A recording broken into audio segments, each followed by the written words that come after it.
प्रधानमंत्री नरेंद्र मोदी विज्ञान भवन में आयोजित कौशल दीक्षांत समारोह अवसर में पीएम सेतु योजनार शुभारंभ करछन्ते। देश में आईटीआई ट्रेनिंग को अधिक उन्नत करने दिगरे एही योजना शुभारंभ करा जायछे। योजनार समस्त आईटीआई गुड़िकरे इंडस्ट्री आवश्यकता अनुसार सिलेबस प्रस्तुत करा उद्योग संगठन सहित सहयोग मजबूत करा।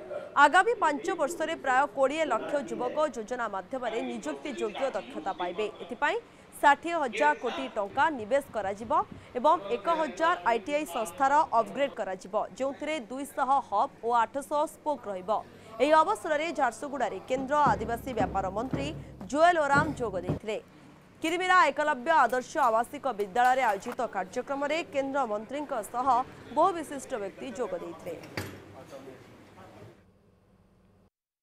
600 सेंटर एगुड़ा तार स्किल डेवलपमेंट करा पाठ पढ़ा संगे संगे आपनकर स्किल डेवलपमेंट से आपनकर विभिन्न मेकानिक्स विभिन्न एग्रीकल्चर ऊपर ट्रेनिंग दे ओडिशा रो 17टा स्कूल अच्छी वो इंडिया रो 200टा एकलव्य मॉडल स्कूल रे एटा अच्छी योजना अच्छी से किरमिरा गोटे अच्छी से मुझे मु धन्यवाद दूसरी माननीय प्रधानमंत्री को और जयंत चौधरी को स्किल मिनिस्टर को ये मैंने सिलेक्शन कर प्रोग्राम।